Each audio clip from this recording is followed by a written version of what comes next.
හරලම අපි පළවෙනි නාගරිකීකරණය කතා කරා අනුරාධපුර සහ පොළොන්නරුව අවධිය. ඊට පස්සේ අපිට පටන් ගන්න තියෙන්නේ දෙවන නාගරිකීකරණ අවධිය.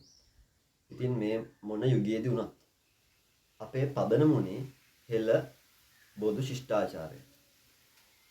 ඒ කියන්නේ බුදුදහම මූලික කරගෙන තමයි අපි ගොඩනැගුනේ. ඉතින් සිංහල බෞද්ධයින්ට ඉතාම වැදගත් මාසයක් මේ මැයි මාස. මොකද අපේ වෙසක් උත්සවය මේ මැයි මාසේ පවත්වන්න නියමිතයි.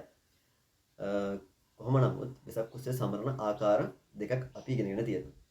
ඉතින් ඇත්තටම සමරිය යුතුයි. සමරන්න ඕනේ. මොකක්ද ආකාර දෙක ඔයාලා දන්නවා? එකක් තමයි ආමිස පූජා.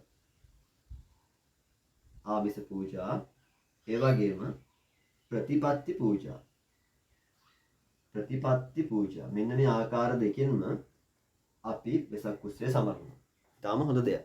ගමේ හැමෝම එකතු වෙලා වෙසක් උත්සවය සමරීම සිද්ධ වෙනවා. එතනම වෙසක් උත්සවය කියලා කියන්නේ සිංහල බෞද්ධයින් විතරක් සමරන උත්සවයක් නෙමෙයි. මුළු ජාති ආගම් ભેද නැති මුළු මිනිස්සුන්ම සමරන අවශ්‍ය උත්සවයක්. මුළු ලාංකිකයින්ම සමරිය යුතු උත්සවයක්.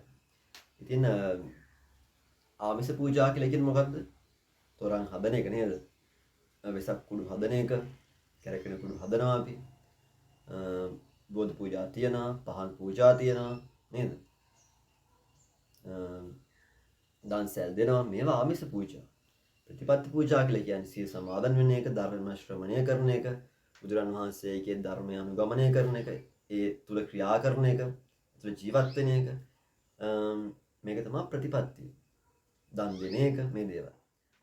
ඉතින් කොහොම හරි මේ අපේ මාර දක්ෂයි ආමිස පූජාවට. ඉතින් කමක් නැහැ, ප්‍රශ්න නැහැ, හොඳයි. ආමිස පූජා කරන එක හොඳ දෙයක්. ඉතින් අපිට පුළුවන් නම් ආමිස පූජාව තුළින් ඒ ඔස්සේ ශ්‍රද්ධාව තුළින් හිත පහදවාගෙන ප්‍රතිපත්තියට යොමු වෙන්න එයයි සිද්ධ විය යුත්තේ. අපි එහෙම නිවැරදි වෙනවා නම් ජාතියක් විදිහට අපි මීට වඩා ගොඩාක් සාර්ථක වෙන්න පුළුවන්. ප්‍රශ්නේ ඒක නෙවෙයි. දැන් රැල්ලක් විදිහට තියෙනවා මේ වෙසක් පොසොන් දවස්වල හොල්මන් මන්දිර. හොල්මන් මන්දිරයකින් වෙන්නේ මොකක්ද ඇත්තටම?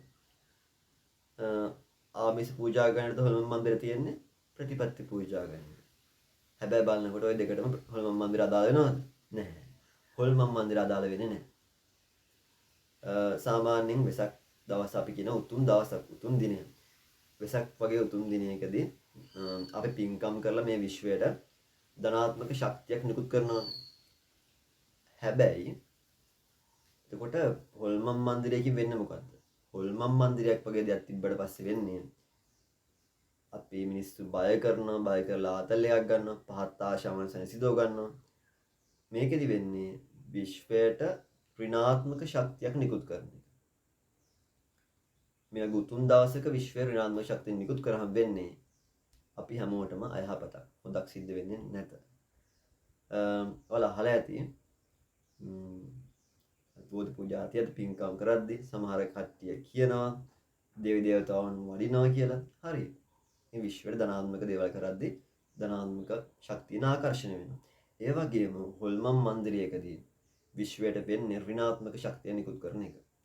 එතකොට සමහර විට මේ විශ්වයේ තියෙන පහත් ඍණාත්මක ශක්තියින්, ඍණාත්මක ආත්ම එතෙන්ට ඇවිල්ලා ආකර්ෂණය වෙලා මිනිසුන්ට අයහපත් දේවල් සිද්ධ වෙන විදිහට වැඩ කරන්න පුළුවන්. ඉතින් මේක සමහර අය ගොඩාක් අය හිතන්නේ නැති කාරණාවක්. ඉතින් මම කියන්නේ වෙසක් එක මහ ලොකු සිංහල බෞද්ධයෝ අපි නේද? වෙසක් එක ආතල්ලයට ගන්න එපා. වෙසක් එක කියන ආතල්ලයක් ගන්න දවසක් නෙවෙයි. මේක උතුම් දවසක්.